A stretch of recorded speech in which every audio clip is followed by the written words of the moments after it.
सर्वांना नमस्कार मित्रांनो, आपण आपल्या या युट्यूब चॅनलमध्ये आज आपण इयत्ता 6वी विषय आहे भूगोल. या भूगोल विषयातील जे की पाठ्यपुस्तक आहे त्यामधील काही महत्त्वाचे वस्तुनिष्ठ प्रश्न पाहणार आहोत. बघा, काही प्रश्न इतके सोपे आहेत की ते प्रश्न आपल्याला पाठ्यपुस्तकातून विचारले जातात, परंतु वाचन पाठ्यपुस्तकाचं न केल्यामुळं बरेच वेळेस आपले ते प्रश्न चुकू शकतात. चला बघूया आपण. जास्तीचा वेळ न लावता आपण जास्तीत जास्त हा व्हिडिओ शेअर करा आणि लाईक सुद्धा करा. या ठिकाणी आपल्याला आगामी परीक्षांमध्ये येणारे जे काही प्रश्न असतील ते नक्कीच या व्हिडिओमधून असतील. बघूया आपण. तर या ठिकाणी आपण बघा सुरुवात करून देऊया आपल्या या छोट्याशा व्हिडिओला. त्यामध्ये सुरुवातीला आपण एक एक पॉइंट बघणार आहोत. तर चला, या ठिकाणी बघा, पृथ्वीवरील काल्पनिक ज्या आडव्या रेषा असतात त्यांना काय म्हणतात? तर अक्षवृत्ते म्हणतात. आता पुढे जाऊन प्रश्न आहे आपल्याला, अक्षवृत्तांची संख्या किती? तर अक्षवृत्तांची संख्या किती सांगताय मित्रांनो? तर 181 असणार आहे. तर बघूया आपण ते सुद्धा. तत्पूर्वी सर्वात मोठे अक्षवृत्त कोणते? तर 0 अंशावर असणारा अक्षवृत्त, ज्याला आपण विषुवृत्त म्हणतो, हे काय? तर सर्वात मोठा अक्षवृत्त आहे 0 अंश. लक्षात घ्या, हा प्रश्न आपल्याला आलेला आहे आपल्या पोलीस भरतीमध्ये सुद्धा. पृथ्वीवरील काल्पनिक उभ्या रेषांना काय म्हणतात? पृथ्वी गोलावर ज्या काय उभ्या काल्पनिक रेषा असतात त्यांना काय म्हणायचं त्या ठिकाणी? तर रेखावृत्त म्हणायचं. रेखावृत्त. आणि रेखावृत्तांची एकूण संख्या किती असते? 360 असते. चला, आता हे बी प्रश्न आपल्याला पुढे येणारच आहेत. चला बघा, एकूण अक्षवृत्तांची संख्या किती?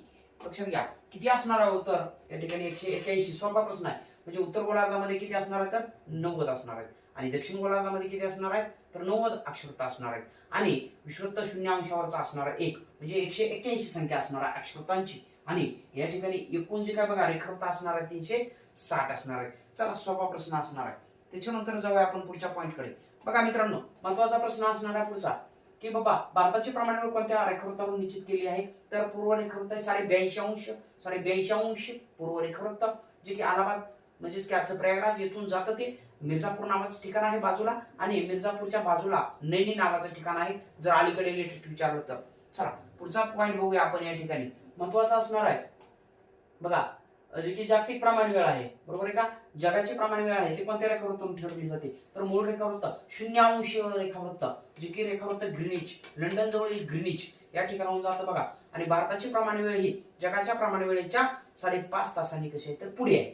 लक्षात घ्या, उत्तर अक्षवृत्ताला काय म्हणतात? 23.5 अंशाचं.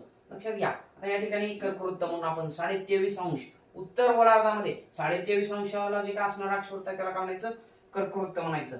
चला, किंवा कर्कवृत्त लक्षात घ्या उत्तर गोलार्धामध्ये पाहायला मिळतं. चला, कसा आहे प्रश्न विचारूया, आपल्याला काय ताडायची काही गरज नाहीये.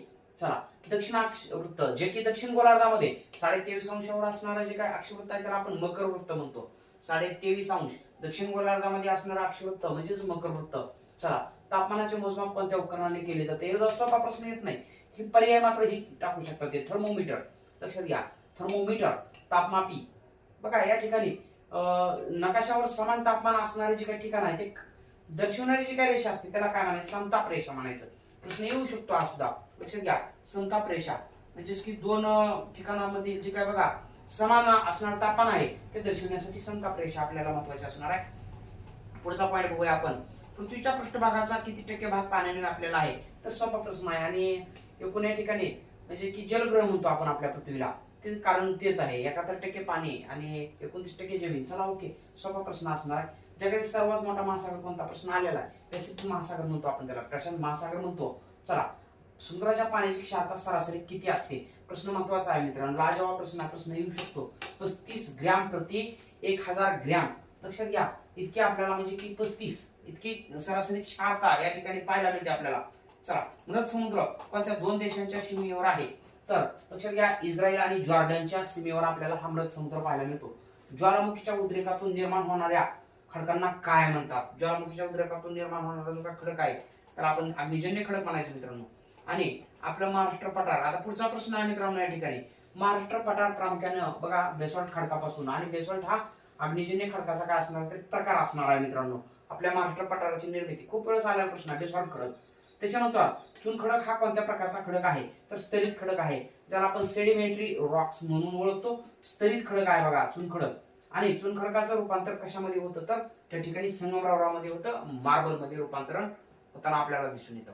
त्याच्यानंतर आपल्याला पुढचा प्रश्न बघा विचारला जाऊ शकतो, ऊर्जा साधन आहेत काही? याच्यावरती प्रश्न आपल्याला विचारला जाऊ शकतो. तर बघूया आपण कोणते कोणते ऊर्जा साधन आहेत महत्वाची. तर त्याच्यामध्ये बघा जीवाश्म इंधन कशाला म्हणायचं. तर चला मित्रांनो, जीवाश्म इंधन दगडी कोळसा आणि खनिज तेल आहे, त्याला आपण जीवाश्म इंधन म्हणतो. दगडी कोळसा आणि खनिज तेल.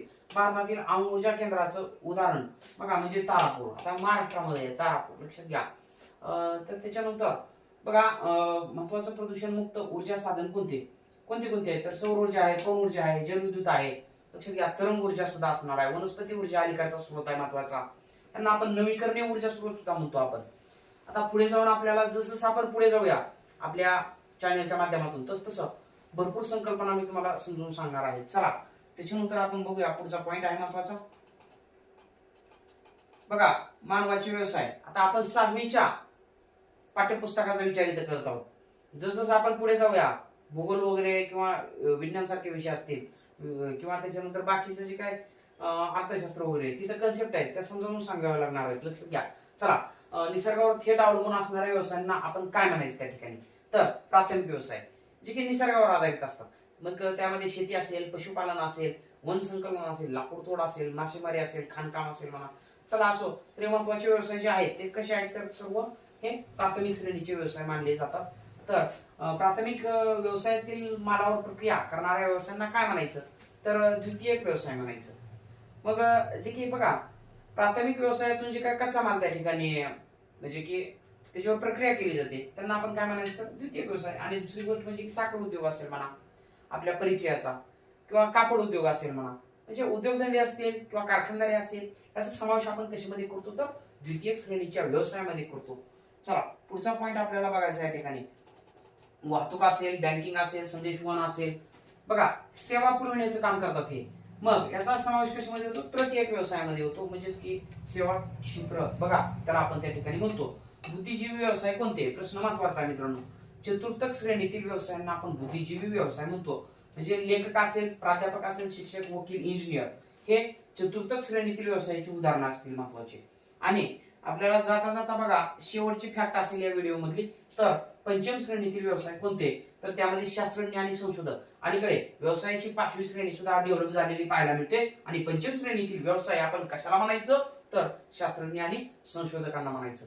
चला आता पुढे जाऊन आपण येता 7वीच्या भूगोल विषयाचं जे काय बघा पाठ्यपुस्तक आहे त्या संदर्भात सुद्धा आपण महत्वाचे म्हणजे की वस्तुनिष्ठ प्रश्न पाहणार आहोत. तर त्या पुस्तकाला सुद्धा आपण लवकरच आपल्या व्हिडिओच्या माध्यमातून आपण बघूया.